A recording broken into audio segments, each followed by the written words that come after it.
what I'd say is, for people my age, it is totally about intersectionality and recognising that to fix one thing, we need to fix various other things as well. One of the things that I really noticed while writing We Have a Dream was how young so many of the people I were talking to were when they started. Because it isn't teenagers, it's young children, 7, 8, 9-year-olds, taking it upon themselves to make things better because they were seeing a failure from generations before them. And so I think while in some ways it's incredibly inspiring to see people feeling capable to go out and change the world like that, I do think in some ways it's also quite sad that so many of these kids felt the need. You're listening to the Spaceship Earth podcast with me, Dan Burgess. The concept of the Spaceship Earth is simple.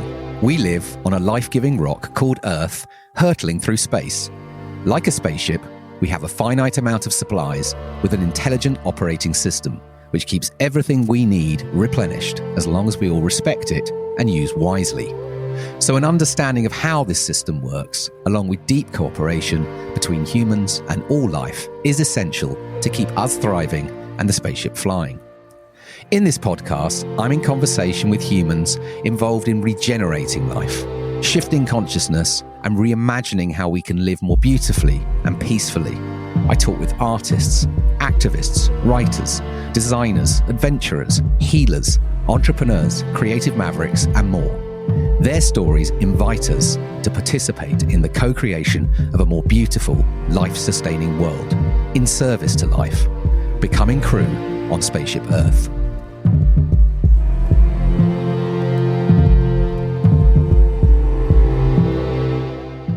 Welcome to the podcast. This is Dan. Thanks for tuning in wherever you are on Spaceship Earth. Hope this finds you well. So back in 2019, I recorded an outdoor broadcast podcast episode from the Youth Climate Strikes in Bristol. Episode 16, if you want to go back and have a listen. Anyway, as a dad of 3 and an activist, I've taken my children to protests and marches since they were very young.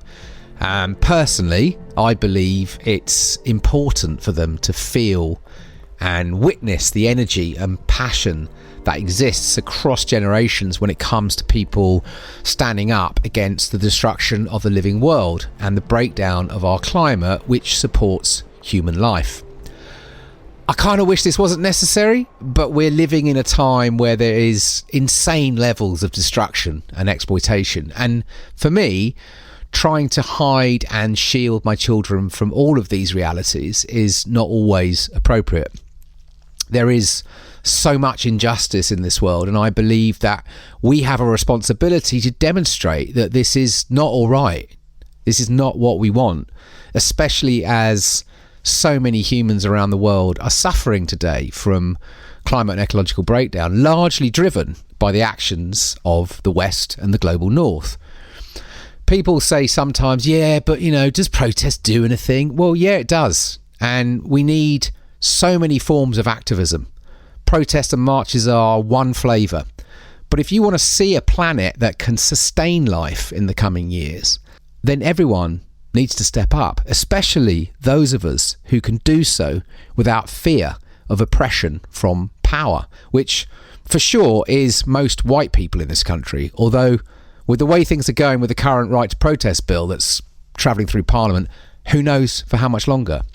Anyway, back in Bristol again at the end of 2019, we attended a climate march with a visit from Greta Thunberg. Now, it was a kind of Glastonbury pyramid stage size audience. It was kind of had the Glastonbury mud as well that day, if I remember rightly. But it was hugely uplifting and inspiring that one teenager could make that much impact through her courage and determination to speak so succinctly to power.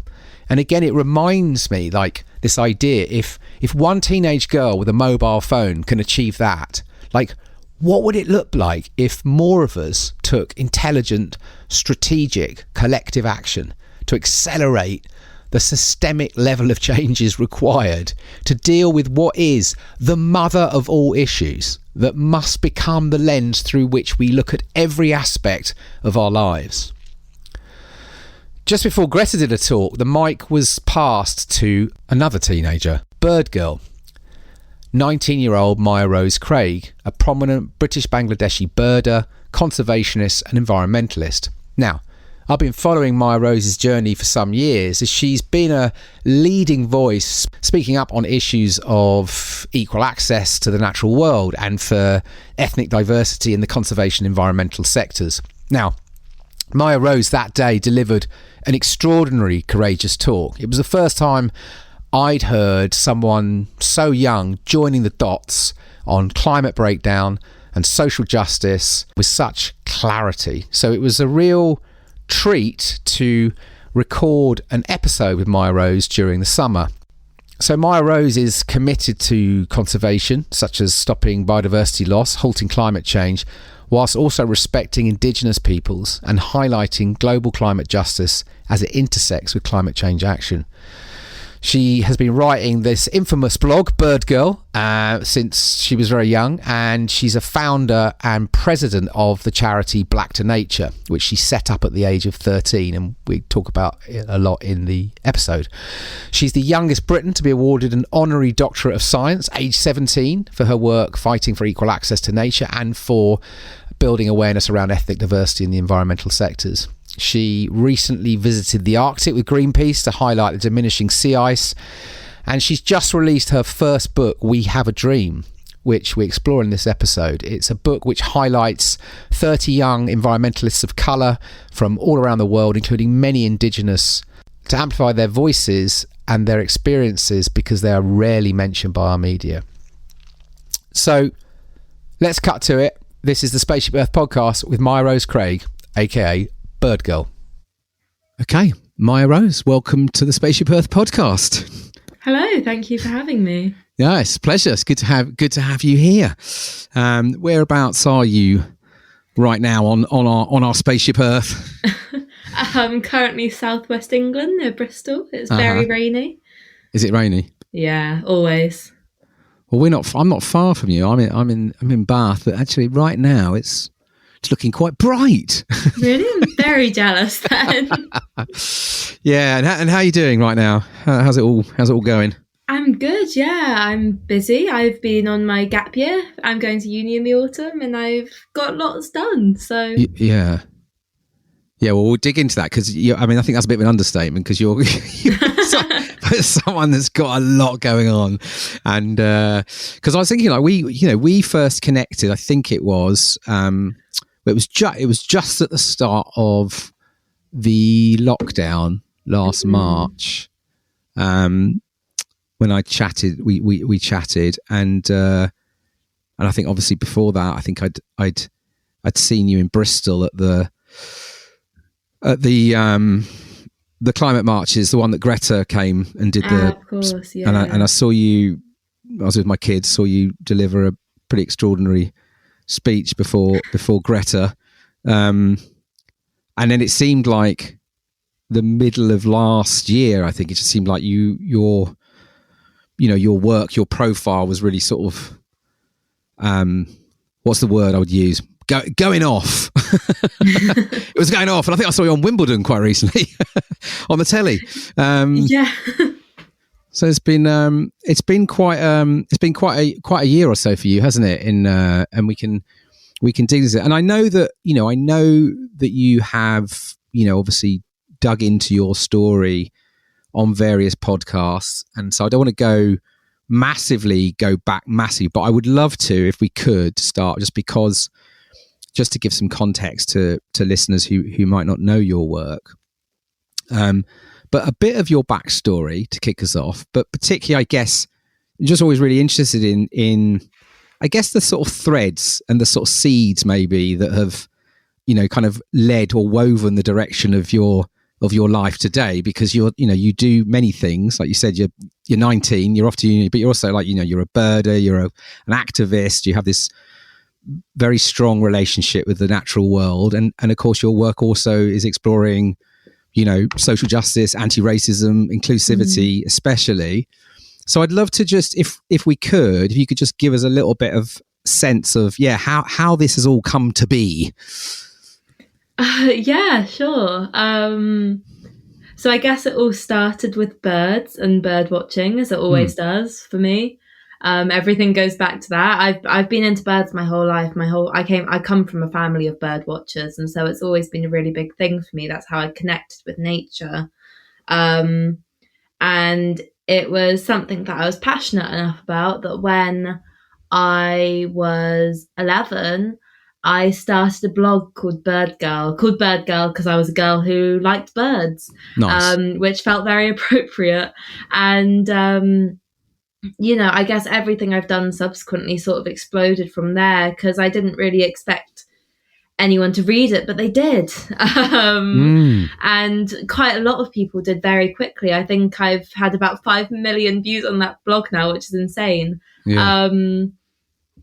But I very quickly started using that as a platform to talk about environmental issues, biodiversity loss, climate change, deforestation, all those sorts of things. And I was doing all that in the background, but also I think as someone who was half Bangladeshi, I was becoming very aware that I didn't really see anyone who looked like me out in nature, out in the countryside. And I think as someone who had such a strong relationship with the environment, that made me really sad. And so I also started a project working with kids and teenagers from, inner city areas, ethnic minority backgrounds, and bringing them out into the countryside on camps. And it's very grassroots, it always has been, but that has now become my charity, Black to Nature, which I've been running for about 6 years now.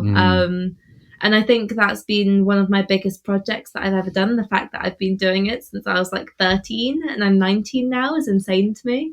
But yeah. Yeah, well, I mean that's a lot. There's a lot in this, isn't there? Because for many of us, I think just what you've journeyed on and explored and spoken up to and already from your younger years to now is an enormous amount of energy that you've already sort of put out into the world. And I guess.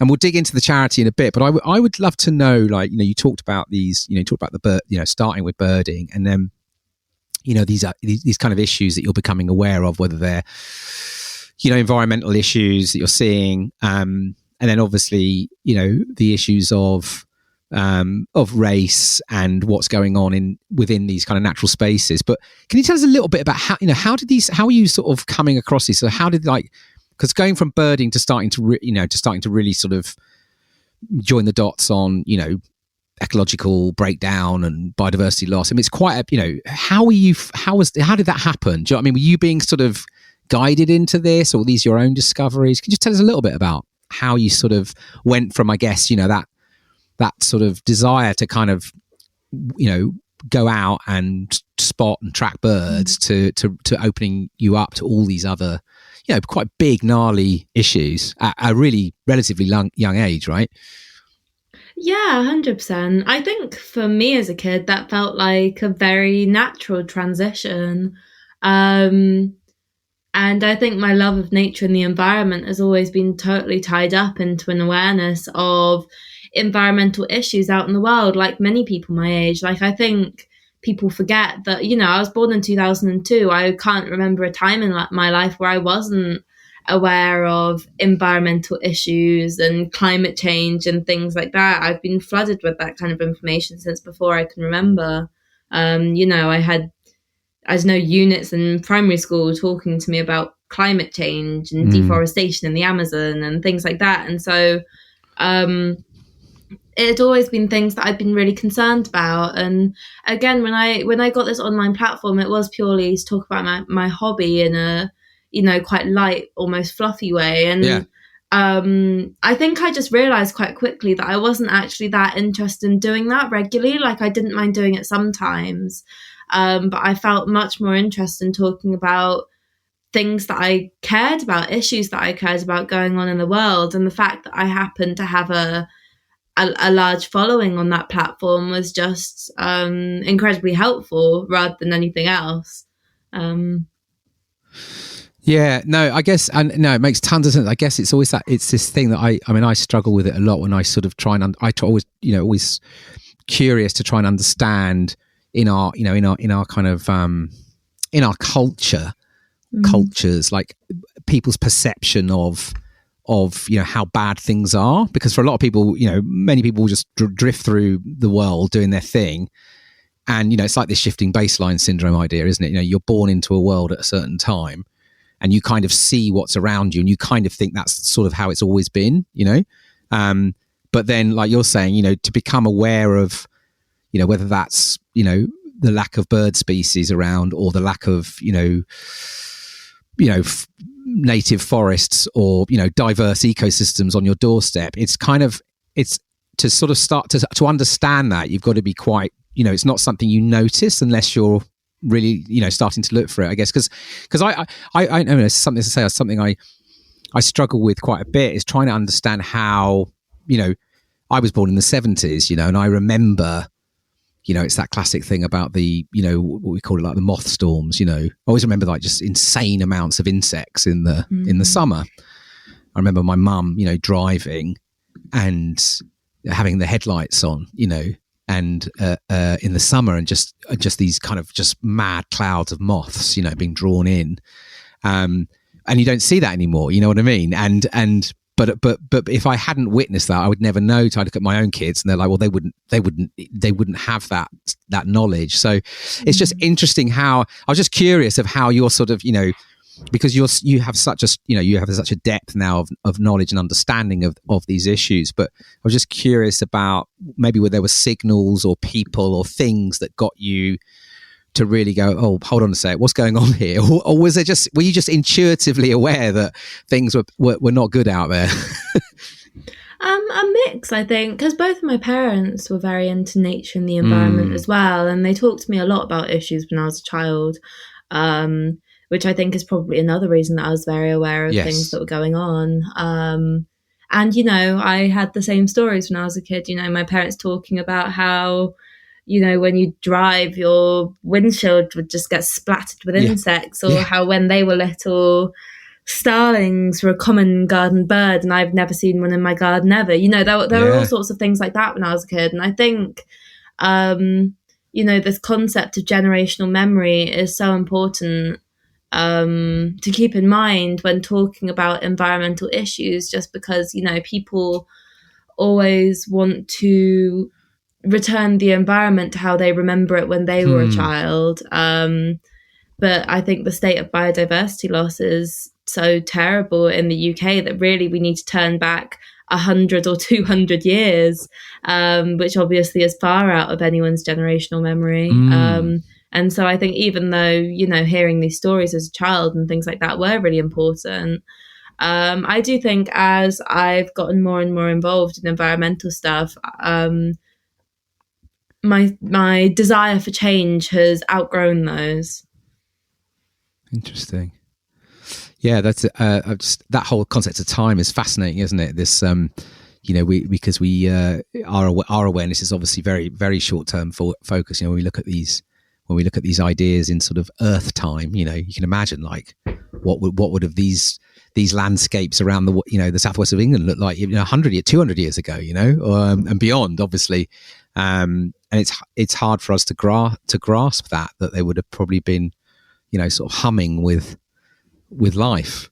And it's interesting, where we go from here. But that makes tons of sense. So let's chat a bit about, I guess, your work, and obviously with the charity, but you talk a lot about this element of VME, visible minority ethnic, right? And I've heard you talk about a sort of colonial view of nature, and we'll get into that. But But can you just talk a little bit, because I think it's probably a term maybe not lots of people have heard, and can you just talk a little bit about that, that particularly that relationship with our our relationship with the natural world and this kind of VME perspective? It would be really interesting just to have give a bit of clarity around what that's all about. Yeah, I'd say firstly, for people who don't know, VME means visually minority ethnic. But yeah, one of the things that I've been quite involved with for quite a few years now has been, this whole concept of global climate justice, which I personally would define it as pushing for equity within the climate change movement. And that means different things for different people, but it means a few different things for me. But I think one of them is, I suppose, listening to people from the global south and listening to what they want from the movement as well, especially as people on the front lines of issues like climate change. Like, I think the fact that we're looking at these issues through such a Western perspective, despite not being the ones who are dealing with them right now, it feels very strange to me. I also think Indigenous people's rights absolutely come into this, and they're so key in terms of pushing for global climate justice. Because I think the unfortunate thing at the moment is that for many Indigenous people, they see it as themselves versus the environmental movement, because it's currently being used as a tool of modern day colonization, when in reality, Indigenous people, again, are on the front lines of various environmental issues, climate change, biodiversity loss. And they are the ones who have been maintaining their lands, maintaining their nature for thousands of years. Sorry. Yeah, no, 100%. It's, I mean, this is obviously a big, gnarly, complex thing, and you're right about, again, the narratives that we're sort of, I guess we're the consensus narratives, if you like, in our cultures and media, hide a lot of the complexity and history. And, what I see is many people actually have no idea really. But I remember seeing that talk you did at the, in that particular climate strike in Bristol where Greta spoke at, and you were speaking to this. I think this was was it 2019? I can't even remember. I think so. But you were, you spoke to this in your talk around these links between climate, social and racial justice, colonialism, which at the time, at a mainstream level had never, was, you wouldn't really hear this. I remember sort of, listening to you, and what was that like for you deciding to go with that, writing that speech? Because it strikes me as it was a pretty courageous thing to do.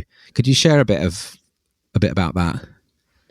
Thank you. I think for me, because I remember that whole Greta coming to Bristol thing was very last minute anyway. The poor youth strike team in Bristol had maybe a couple of weeks max to prepare, which meant that I also had maximum a couple of weeks to figure out what I was going to speak about and write my speech. But I think, to be honest, it felt very obvious to me very quickly that this concept was something that I wanted to speak about, especially because I feel like the climate conversation the normal talking points are so regularly rehashed that anyone that would bother coming to a climate march would probably know about the sort of 1.5 degree rise and the, water levels and animals and, all that kind of thing. And so I wanted for a moment to just actually speak about the people, which I don't feel like we do as often as we should when talking about climate change. And especially, I think, the imbalances of power between that, which is personal to me anyway, for various reasons, as someone with family in Bangladesh. And so I felt, I don't know, like that was really important, sort of, I suppose, leveraging off of Greta Thunberg's popularity to get that message of pushing for equality out there. I'm also an ambassador for an organisation called Survival International, who are pushing for Indigenous people's rights versus very large conservation organisations. And so pushing that message in there about Indigenous people's rights versus the environmental movement, the climate movement, also felt very personally important for me as well. Yeah, and then was that when you got an honorary doctorate from Bristol University? Was that about around then, or was that afterwards? Yeah, that was like a week later. Was it? It was a pretty crazy month. It was amazing. So as I say, at least my sense, and I sort of feel like I've been sort of following you from afar for a few years. But you've always spoken up very, for what you believe in, and you're not afraid to challenge, to speak to a lot of these kind of institutional systems. I think I've particularly in the nature conservation space, and you have talked in the past about these conservation sectors, environmental sectors being, I think your phrase was unwittingly institutionally racist. And can you just speak a little bit to that again, just to sort of, because I think it's absolutely, I'm alongside you in what I understand by this, but I would love to, if you could just unpack that a bit for people to understand. Yeah. So I guess I meant various things by that statement, really. And I think this was one of those issues where the more I was digging into this whole situation of discrimination, the more and more systemic racism I was discovering. And yeah, it was manifesting itself in various different ways. So in outside of these actual organizations, just getting access to nature in the countryside is so difficult for so many people, in a way that I think is quite difficult for people not in that situation to realize that it genuinely is a privilege to have a relationship with nature and the outdoors, despite the fact that it is incredibly important for our mental and physical health. Most people don't have the time or the energy or the money or the resources to take them, let alone them and their kids, outdoors. And I think that's the thing that I've been pushing for people to realize, because I think very much when I started campaigning, the sentiment was, well, we're not actively barring people of ethnic minorities from coming in through our gates, so this is an issue that has nothing to do with us. When I think in reality, it ties into wider accessibility issues of engagement. Like, there's a really interesting campaign that's started to be pushed at the moment to do with I suppose nature being a right for people, having access to nature. There was a lot of in terms of entering the sector, it is very, very difficult, partially because there are very few jobs in the sector compared to the amount of people who are interested in entering, many of whom are from quite middle class backgrounds. And so very quickly you entered this situation where people had a year or several years of volunteering experience in order to get what is a fairly entry level, low paid job, which means, again, a lot of people literally could not afford to enter the sector. But I think also, when talking to people from these communities, there was a lot of fear about going into spaces that they didn't see as their own, I suppose. People were talking about the countryside being white and elitist, being worried that they were going to get, even hate crimes. You had mothers talking about how they didn't want their teenage boys hanging out in parks and green spaces in the cities because they were worried they were going to get profiled by the police. At every level, there was at least one thing preventing people from these communities from engaging with nature in the green spaces. And I think, taking this into account, and the fact that ethnic minority people make up an incredibly large percentage of people sectioned in the UK, despite being only 12% of the population. I think it's very clear that something had to change. And have you know? I mean, I guess last year was a big year for. I mean, what would you call it? It felt like a year where a lot of this is, that's been bubbling for forever, was really starting to come to the surface after the sort of George Floyd murder and the resurgence of the Black Lives Matter movement. And it feels like all sorts of stuff's been unraveling and opening up, right? And obviously it's still happening. But what's been your experience of this last year? Are you noticed? Because obviously you've been exploring this very intentionally through your own work over the last few years. What have you noticed in this last year? Are you seeing stuff opening up? Are you seeing shifts? Are you seeing change? Are you sort of hopeful, or what's sort of going on, do you think? Yeah, I mean, I think so I started doing this in 2016. I started campaigning, and I think originally having conversations to do with acknowledging that racism existed in these spaces was incredibly difficult, because they were very white liberal spaces and people didn't want to acknowledge that they might be helping to, I suppose, perpetuate systemic racism in any shape or form.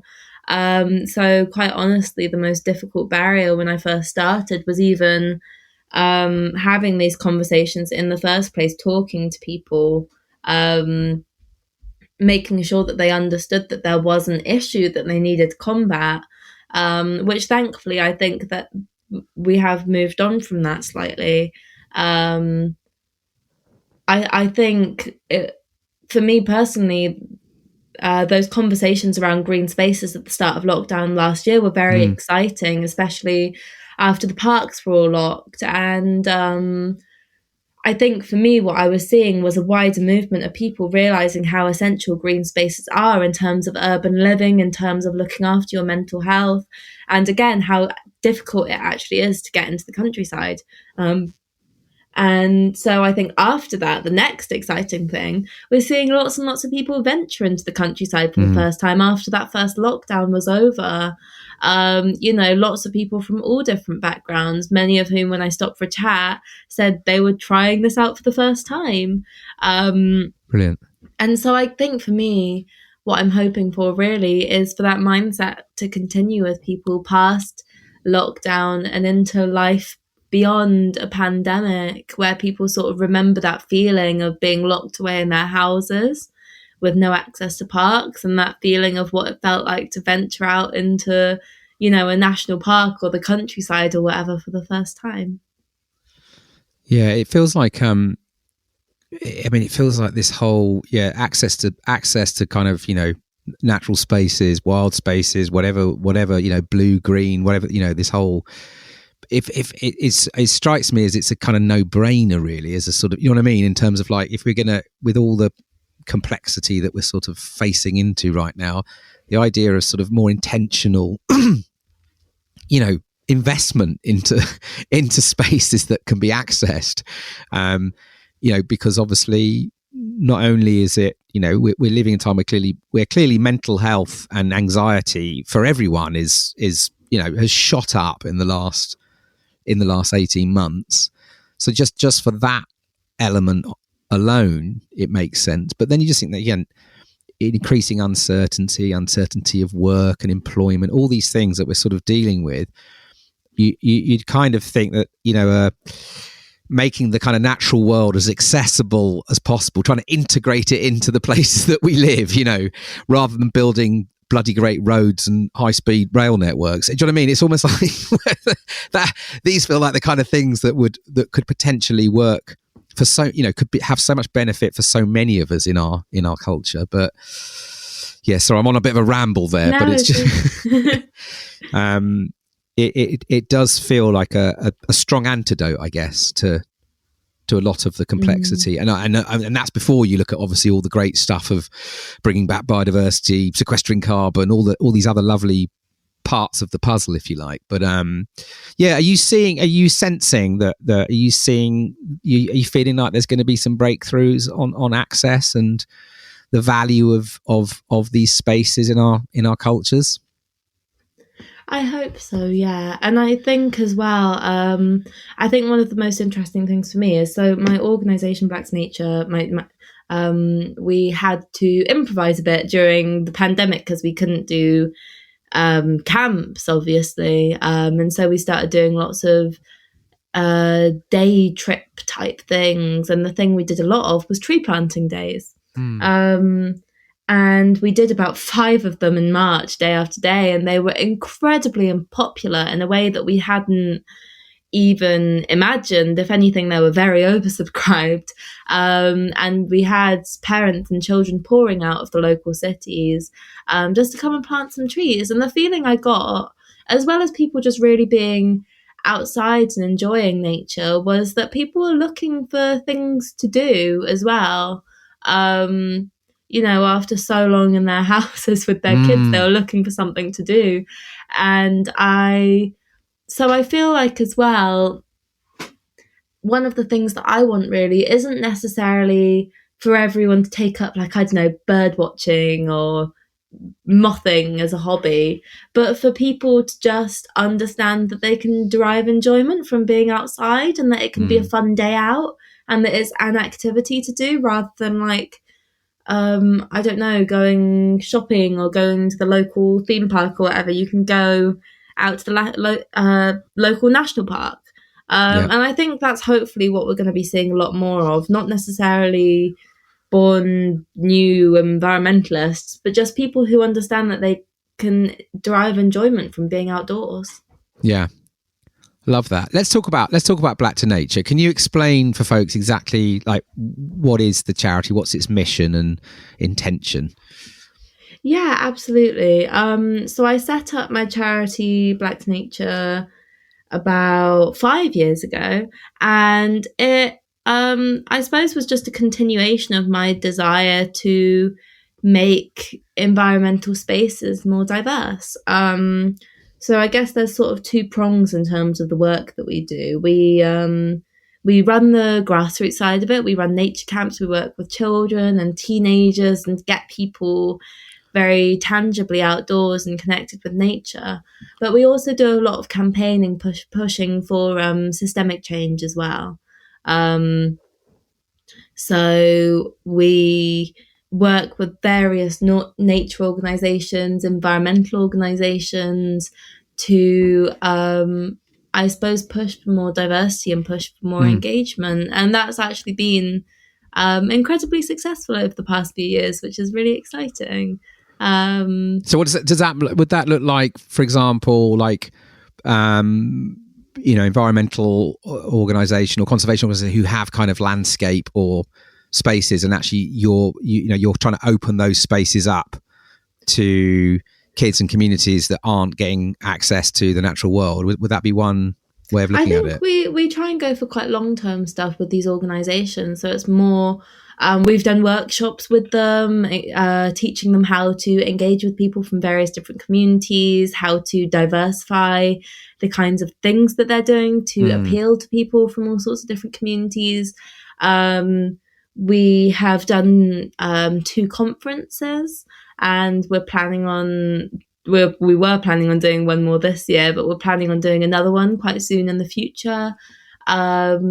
We've done quite a lot of consultation stuff, but also we've done a lot of campaigning as well, like sort of making sure that this issue is staying at the forefront of people's minds, which I think has been as important as anything else we've done, making sure it isn't an issue that's gonna go away. Yeah. And what are you, and I guess you're probably learning tons from this, but are there any kind of specific stories or things that, what have you seen kind of breakthroughs in terms of how, for example, some of these organizations are sort of seeing or thinking about these spaces? What are you learning through these relationships that you're exploring with them? I mean, I think I've learned all sorts of things. It's obviously been a massive learning curve in terms of my whole journey and Black to Nature and everything. I was 13 when I started it all. I didn't really know anything about anything. And so everything's been a massive learning curve. But I think for me, I think my favourite part of what I do is probably the nature camps themselves, which have also been a massive learning curve. Just because it's the bit where we get to actually work with kids one-on-one sometimes, and really talk to them and really get them out and do these activities. And yeah, it's brilliant fun every time. What is there anything you can share on that, and from the kids' perspective, like what have you seen? What are the shifts that you've witnessed, or is there any sort of specifics you can share about things that you've seen happen to kids through work? Coming to these camps and. Yeah, I mean, there's a shift with most kids when they come to the camps where I think, a lot of them aren't really sure what they're doing there or aren't that interested in the activities that we're doing at the start. But by the end, they've all had a good time. And I'd say, they've engaged with nature in some shape or form, which is the most important bit. I think... Yeah, we do all sorts of different activities on these camps to engage these kids with nature. So that can take various different forms. So we do quite arty stuff sometimes. We've done like nature art, photography, video making. We do quite physical things. So we've done like mothing, like catching moths in moth traps and looking at them before letting them fly away, and bird ringing, where sometimes the kids are able to, if not just look at the birds quite close up, even sort of hold one in their hand for a second, which always leaves an impact. We do quite scientific style stuff, like we do bio blitzes, where it's like a big competition to try and identify as much stuff as possible. We keep a real range in there. Yeah. Because there isn't going to be a single activity that works for everyone. Yeah. We're trying to find something that appeals. A doorway for everyone. Yeah, exactly. To give these kids an option so that there's always something that will interest them and engage with them.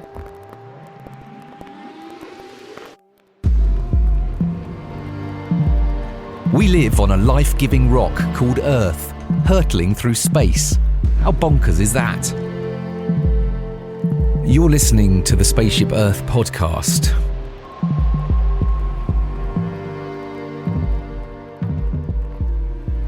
Yeah, beautiful. Love that. And going back to last year, you've had it felt like there was a flurry of kind of book deals were happening for you. It was last year, wasn't it? 2020 would it have been? Yeah. Tell us a bit about that, because you've been really busy on that front, and obviously you've just released the book We Have a Dream. But can you just tell us a little bit about the books, and then maybe we could explore We Have a Dream a bit, because I'd love to dig into that. So I currently have 2 books on the go. The first is We Have a Dream, which I would describe as being suitable for all ages, very beautifully illustrated, and that is non-fiction, talking about 30 different environmentalists of colour from all over the world, talking about the various different projects they do run, activism they do, things like that. And I wanted to create something that was just very inspiring for the people reading it. So I spent about 6 months interviewing those people during lockdown last year. And it came out last week on the 5th of August and is now available to buy online. Amazing. And what was that? Tell me, like, who are you drawn to? Can you share a little bit about some of the any of the characters, and why did you decide on, because it's 30, right? Tell us a bit about that process of finding those folks. So firstly, I guess to give context to why I wrote We Have a Dream in the first place, it again came out of this concept of global climate justice, where I felt like it was the same handful of white Western activists being given a media platform over and over again to speak, when in reality I knew that there were people all over the world literally fighting for the future of our planet, fighting for the environment. And so I looked around, and it was actually quite difficult to find very many people. And so I decided to sort of take it upon myself to collect them together and to write it myself. And yeah, it was an absolutely fantastic process, finding these people, writing it, all of it. And yeah, I feel like I have a whole network of like activists I know all over the world now, literally from all 6 continents. And I think that's really exciting. And what's and again, without obviously like favoriting any, I'm particular, but is there, just give people a sense, like what was the sort of range of folks that you've ended up writing about? Can you give us a little bit of context on any of them? So I remember the very first boy I interviewed was this boy called Lysim from Kenya. And I loved him. He was brilliant. And basically, he was a lad who really likes football. Yeah. Also was very sad because he was seeing lots of deforestation going on in his local area, and decided that for every goal he scored, he would plant 11 trees, just as a personal goal. But that very quickly spread within his local football team that he played in. And then after a while, it also spread to various other local teams. And he's hoping to push it to the bigger, more national teams at the moment. And he's also, in conversation with Kenya's forestry department, and all of that within like a couple of years, and all of that sort of powered by just a passion and a desire to make things a bit better, which I think sums up a lot of the people in this book. It's just people who care and want to make the world a better place. And after seeing, I guess, sort of the failings of adults around them, have decided that they'll do it themselves, because the majority of people in this book they're young, they're teenagers, and I think that is really important as a thread throughout. Yeah, I love that, and it's God, there's so much in this as well, isn't it? Because it speaks a lot to your. It's interesting. I've been watching obviously, as we all have, since the latest IPCC report came out this week, and just try, looking through, the networks that I'm in, or the channels that I just seeing how different people are responding to this stuff, and just listening to you talk about these youngsters in places clearly who historically have probably emitted and barely no carbon and use very little natural resources. And because I saw a conversation yesterday on some platform where a bunch of guys were just trying to call out, trying to make it out like, again, all UK is, it's all about calling out China and all these kind of places, and sort of just going on about this kind of, we're really on top of our emissions, this country, and not referencing historical emissions, not referencing all the consumption that we don't account for that is is happening, not referencing travel, all this stuff. And I guess speaking to this age piece again, because it strikes me that what I see again, not in, and I'm not saying this in a blaming way, because there are a lot of, unfortunately, many people in our society just haven't had the information. They just don't know, just don't understand the impacts that we make, or the history of our country, or what's involved, or but this there seems to be such a lot of privilege still, particularly in some older groups around. Maybe it's not old, maybe that's wrong. But when you tell a story like you just did of a guy that just starts planting trees every time he scores a goal, and is doing that, I don't know, it just feels this huge gap between this kind of this sense of entitlement almost that I see, and this reluctance to change, or reluctance to accept that we're all part of this problem. And yet on this side, you're talking about, I say, youngsters who've really had no impact on this earth, who are going beyond what many people with capability, with privilege, will do, right? Because of their desire. And do you get a sense? Like, I know it's hard to say as well, but what is your sense? Because like you're 19, you've done so much in your short time. I mean, you've done more in your time than most people ever do. What is your sense right now of this generational piece? Like and I know you can't speak for a generation, you can't, but what are you sensing around and where things are heading? Do you feel there is a lot of anger building in the younger generations? So I'm just curious.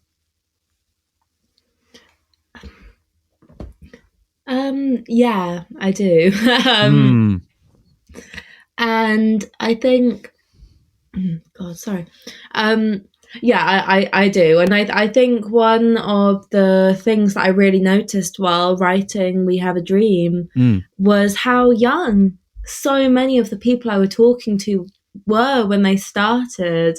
Because it isn't teenagers, it's young children, 7, 8, 9-year-olds, taking it upon themselves to make things better because they were seeing a failure from generations before them. And I think that is a very key thing. And so I think while in some ways it's incredibly inspiring to see people feeling capable to go out and change the world like that, I do think in some ways it's also quite sad that so many of these kids felt the need.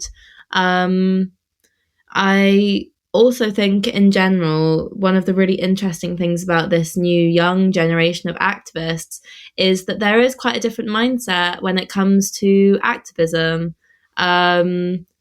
So like there are a few people in this book who I'd say historically might not have even been considered environmental activists, but in the way that I see everything linking together and many of the people I talk to do, it totally makes sense. So,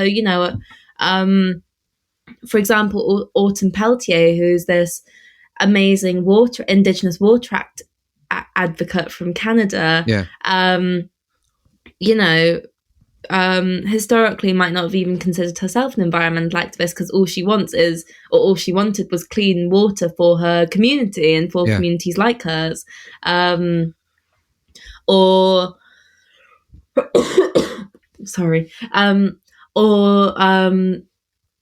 Taylor from Australia, who again is an Indigenous advocate for her community, who is possibly going to be getting into politics in the future, but is talking about environmental issues because it totally links into the wider issues that her community is facing. And so I guess what I'd say is for people my age, it is totally about intersectionality and recognizing that to fix one thing, we need to fix various other things as well. Yeah, it's all interconnected. So let's just on the book. So We Have a Dream is out there and is covering it's these 30 young environmentalists that you're featuring, and then you've got a couple other books, haven't you, in the pipeline, or what else is coming up?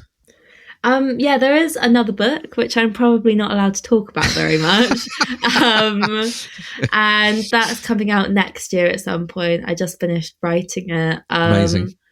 And I suppose without going too deep into it, it's talking a lot about bird watching and the birds that I've seen throughout my life that I've absolutely loved. I think is accurate and vague.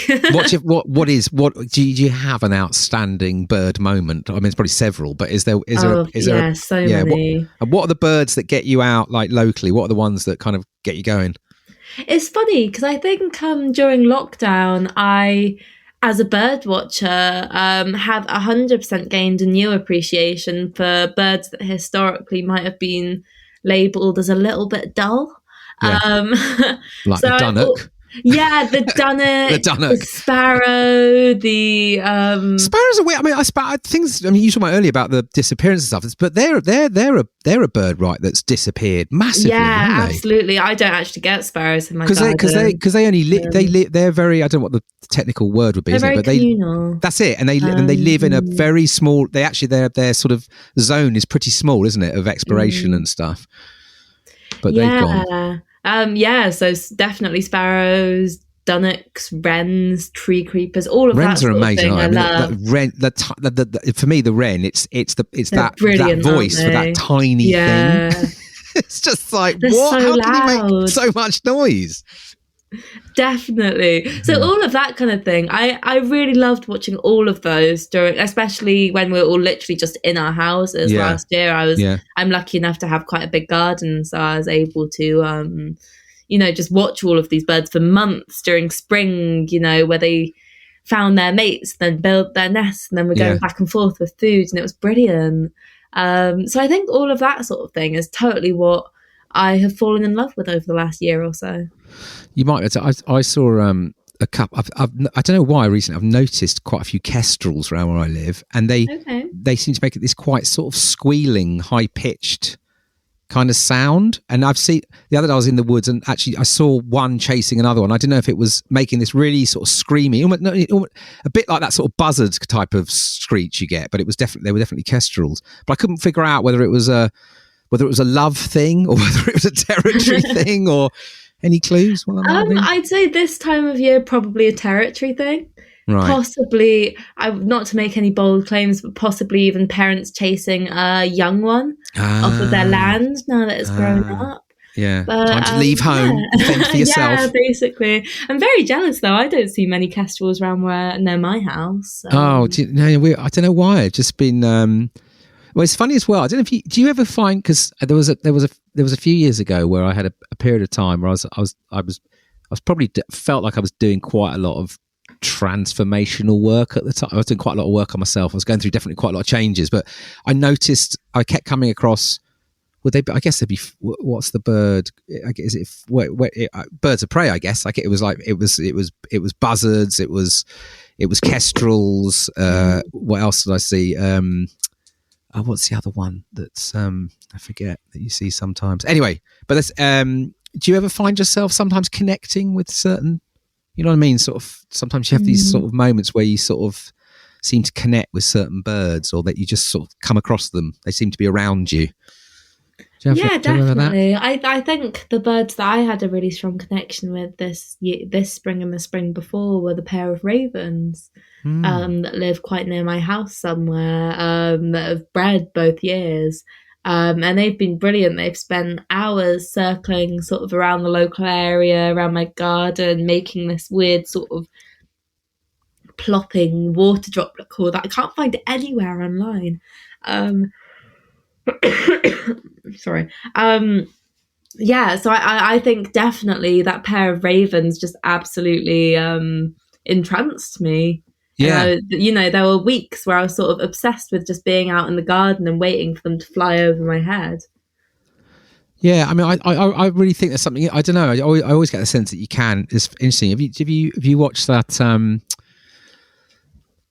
mean, it's not birds, but have you watched My Octopus Teacher? You watched that documentary? No. You seen that? It's this doc. It came out actually during the pandemic. It's about this guy. It's off the Cape of South Africa, and he's a diver, and he dives into the kelp forests there, and he basically forms this connection with this octopus, and goes and ends up going and diving every single day for like months, and films it all, and literally builds this relationship where this octopus, will come up to him. Has it on. It comes and settles on his arm, and he builds this entire kind of like. It's the most beautiful film. It's really worth watching. But it's this. I guess the takeout is this.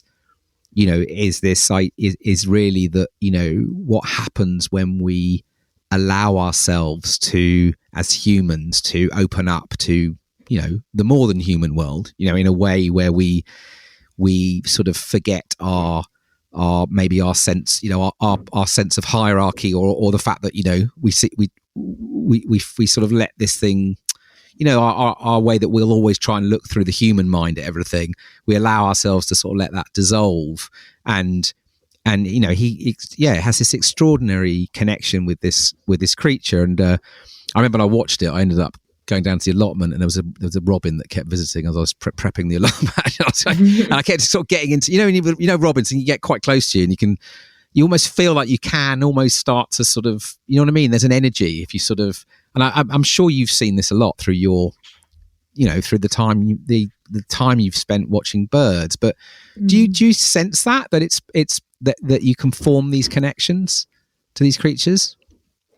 Yeah, I definitely think so. I think we're animals just as much as they are. Really. Yeah, 100%. I think maybe, and I totally do this too, I think maybe we anthropomorphize animals a little more than they, are actually experiencing in the wild. But I think if you feel a personal connection with an animal, that doesn't take away from that at all, because you're still feeling that, And, I think as well, for decades and decades, we've always underestimated the intelligence of animals. It wasn't that long ago that we thought that animals couldn't even feel pain. And so I suppose you never really know as well how reciprocated your relationship is with wild animals. Yeah, and it's just when when I hear talking about like the sort of things like the colonialism within conservation or whatever, because for me also that's where it takes me. Again, is how we define our boundaries between what it is we're conserving, or what is this relationship we have with this thing that's not human, and like you say, within at least my understanding with, and obviously I'm not trying to say Indigenous cultures are all one way of looking at the world, because obviously there are many and diverse, but at least my understanding is that there's a total there's a common thread, which is obviously there's this vast intelligence in all life, and the non-human world is seen in a very sacred way, and that there's all kinds of intelligence and in these creatures. And I wonder, which sometimes it can seem like quite a radical shift, but I sort of feel that this whole area of this relationship we have or don't have right now with the living world is part of the reason why it's in such a mess, why we're destroying so much of it, because we're sort of, we've become so separate from it. And I just wondered whether how this deepening our relationship with all these wonderful creatures around us, what that, what the role of that might be in trying to sort of, reduce our destructiveness on this earth. Yeah, I agree that I think, from losing our connection with nature, we've lost an appreciation for nature, and appreciation for the fact that we shouldn't be destroying it. But I also think, without getting, oh God, I can't breathe. I also keep think breathing, Mike. Keep breathing. Right, I think I'm good. I also think, without getting too controversial, that I absolutely think that capitalism is totally linked to our attitude towards nature, where I think in general, we've gotten ourselves to a situation where there's very little value placed on things that, there isn't money attached to, whether that's a profit or a price or anything. And I think the way that nature and the environment quite very often sits outside of that barriers, means that, people don't see any value to it apart from the money that they can get out of it, if that makes sense, from its natural resources. So I think the combination of those two things means that a lot of people just don't realize the importance of nature. Yeah, well, it is, isn't it? Exactly, because it's, I can't remember this thing, but it's you. I think again, it's almost that disconnection continues to grow. When if you speak to, well, if you like to have if you like to drink beer, or you like fashion, or you like to have a smartphone, none of that will exist without the natural world. It's like all of those things require healthy soils, healthy ecosystems, all these things that produce these materials that end up being parts of the things we wear, the things we drink, the things we communicate with. They are all made from this earth, right? And it's but it's become so removed from how our modern culture, it's not there. That connection isn't really there. But it feels like that's learning our way into this complexity is also part of this.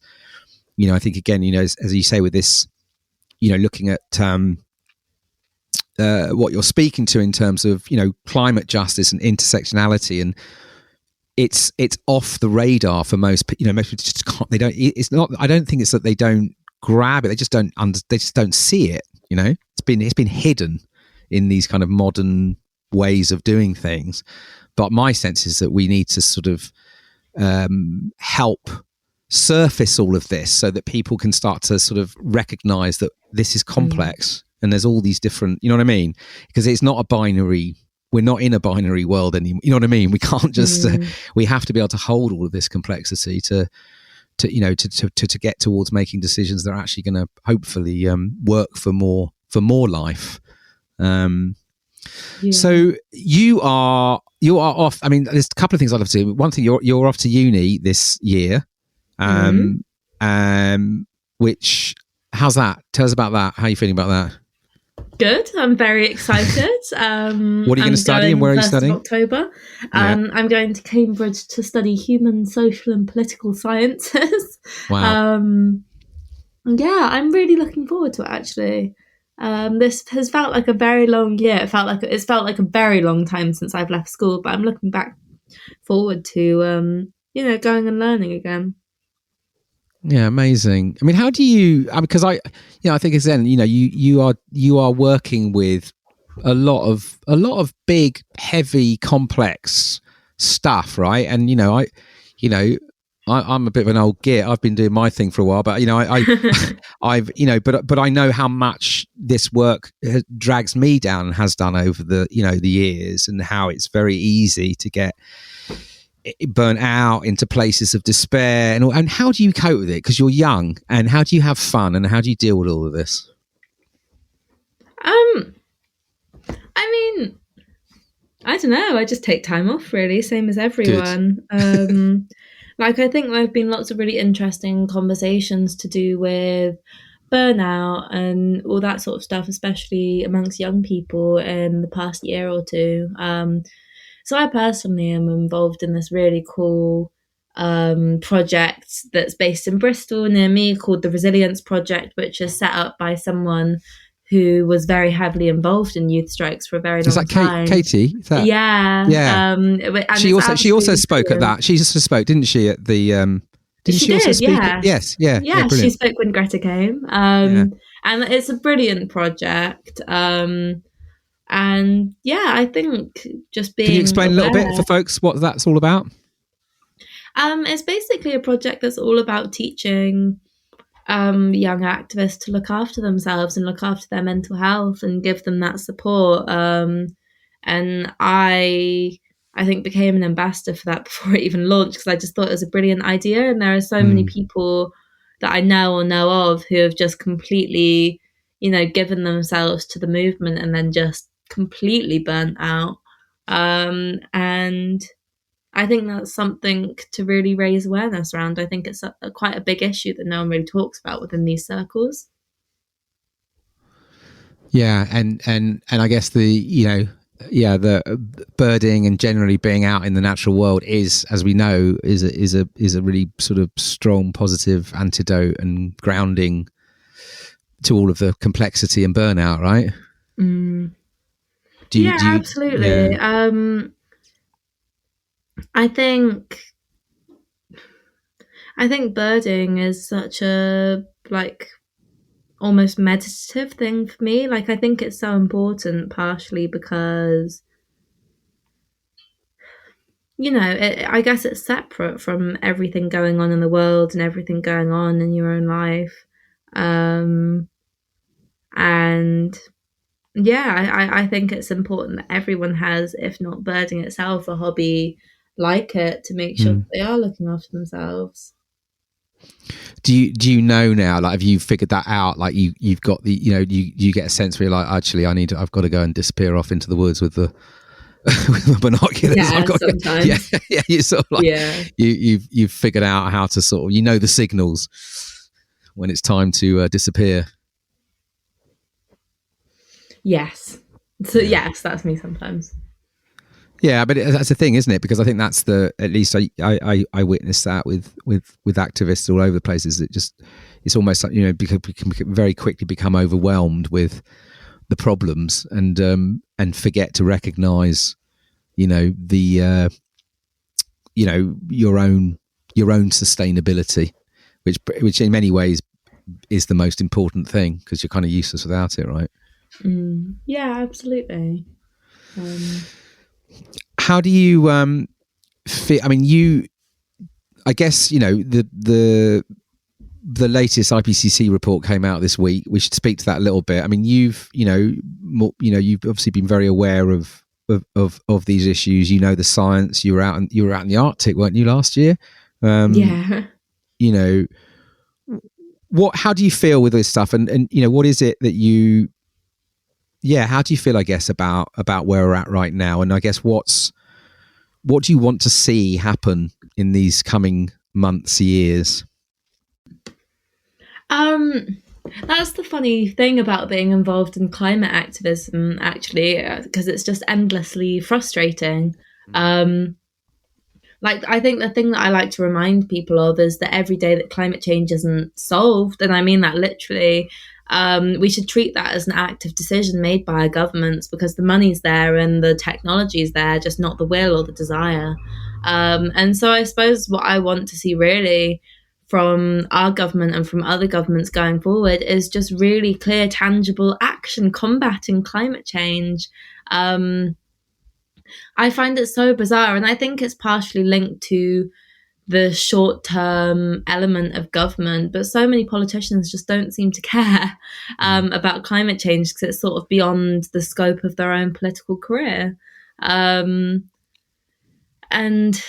yeah, I don't know. I feel like personally the main way to create that really is for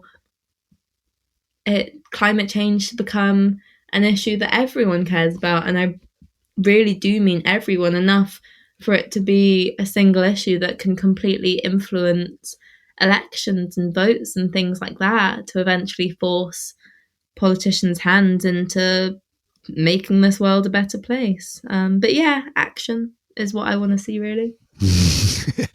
It does feel, doesn't it, almost, I mean, I think particularly in this moment in time that we're in now, I mean, at least it feels to me that it's becoming almost absurd to not be aware, highly worried, because for many years it's sort of, we've all been sort of making our noise from the edges, but it's almost, you've just seen that society manages to sort of just keep sort of just all right, yeah, see you lot over there, but just, we've got this modern life to get on with. But it's almost like, literally, it's like every day at the moment, isn't it? There's, somewhere underwater, somewhere flooding, and of course these are places that people would call, inverted commas, developed countries, and it almost feels like it can't go on for much longer. If this doesn't become front and center across everything, because it's all, the grounded reality that people are experiencing all over the world is completely different to what the spin of the politics and the media will tell us. Do you know what I mean? That's my hope. My hope is just like, everyone's like, come on now, you can't not deal with this now. But I mean, it will be interesting. Are you going to be active at COP? Have you got any plans, things you're going to be involved in? Hopefully, yeah. I'm going to be up for at least some of COP. It is about 3 weeks into me starting university, so I'm not sure exactly how busy I'm going to be. Yeah.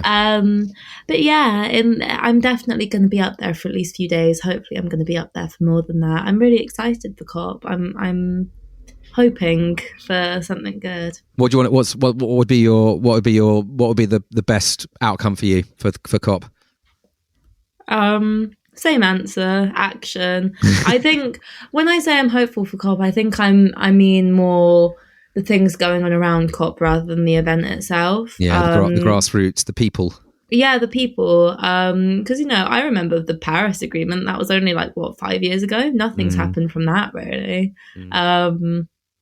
So, again, it's not really about, our governments all coming together and saying, yes, climate change is an issue. I want to see action from them. Yeah. Okay, well, we're all with that. So listen, anything, obviously I'll link to all of your work in the show notes, but is there anything else you wanted to share, or any way folks can get involved with what you're doing? Anything you want to, what's the best way for people to get involved? I guess if people want to get involved with my charity, Black to Nature, you can follow us at official Black to Nature. That's with the number 2 in the middle. And if you're interested in following what I'm up to, you can follow me at Birdgirl UK. And if you are interested in ordering We Have a Dream, you can buy it at my website, birdgirluk.com. Thank you. Brilliant. You've said this. I get a sense, Mya-Rose, you've said this a few times. No, I'll lock all of this into the show notes as well. You. So listen, just thank you for this conversation. I know you got a lot on, and so I really appreciate your time. And I think what you do is extraordinary. And I'm right alongside and following along. And I think I'm going to be up at COP actually doing various things. So maybe we'll connect in IRL. But I always close this podcast with this, thinking about this kind of metaphor of our Earth as a spaceship hurtling through space, and this idea of sort of shifting from sort of passengers to crew, and this idea of becoming crew on our spaceship Earth. What does that speak to you right now? What does that bring up for you? I think, in general, while chatting on this podcast, it's been really nice just because I've remembered, or it's nice just talking about how much I enjoy being outside and how much I love nature.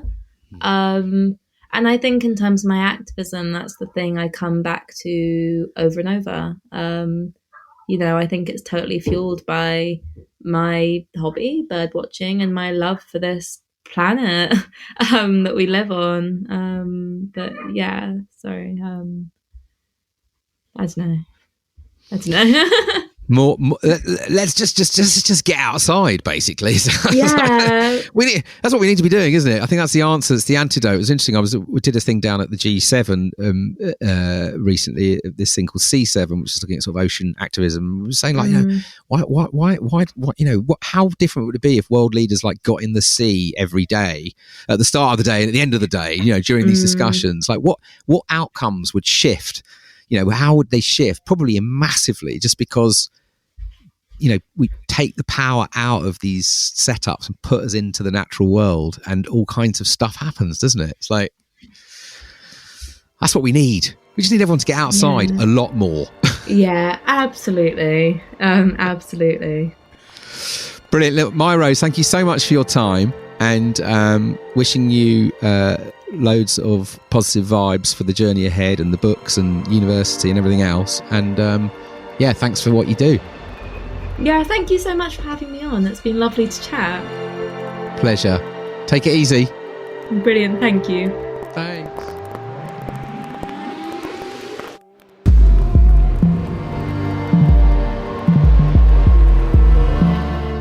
So I hope you enjoyed that conversation with Mya-Rose, aka Birdgirl.